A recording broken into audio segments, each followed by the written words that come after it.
Inilah batas tanah haram kota suci Makkah dan kota Madinah.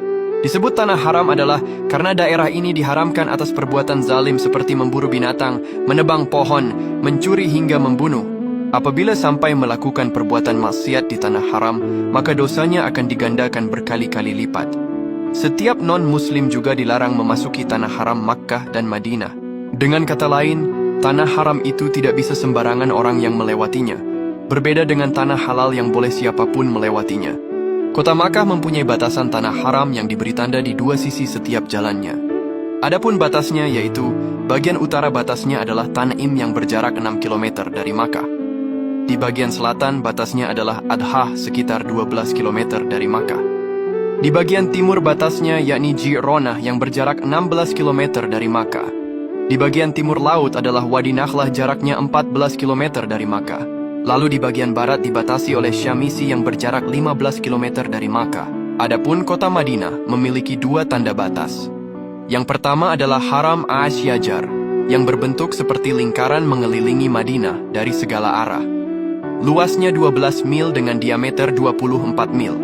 Per mil itu setara dengan 1884 km. Yang kedua yaitu Haram Asyaid. Kawasan ini terletak antara Gunung Air dan Gunung Sur, sedangkan kedua gunung tersebut sudah bukan bagian tanah haram menurut para ulama. Inilah batas tanah yang tidak akan bisa diinjak dan dimasuki Dajjal jelang hari kiamat kelak. Di tempat ini ada ribuan malaikat yang selalu siap sedia menjaga kota suci Makkah dan Madinah dari kejahatan Dajjal. Kelak pada akhir zaman, Dajjal akan mendatangi kota suci Makkah dan Madinah dan berusaha masuk ke dalamnya.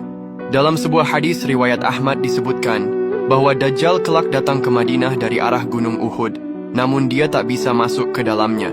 Hal itu lantaran Allah Subhanahu wa Ta'ala telah mengutus para malaikat untuk menjaga negeri tersebut.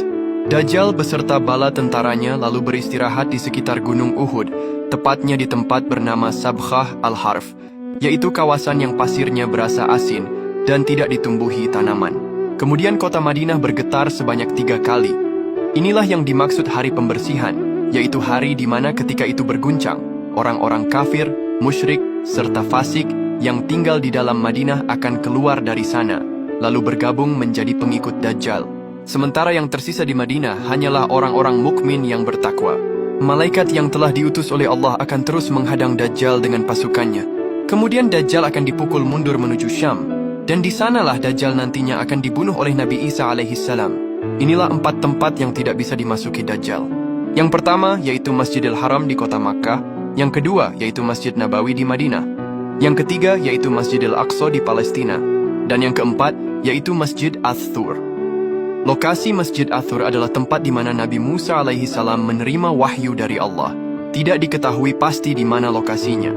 Namun ayat dalam Al-Quran mengacu pada Bukit Tursina yang diperdebatkan dalam tafsir Islam. Sebagian ahli tafsir meyakini bahwa Bukit Tursina berada di Gunung Munajah yang terletak di wilayah Mesir dekat Gunung Musa yang terkait dengan semenanjung Sinai.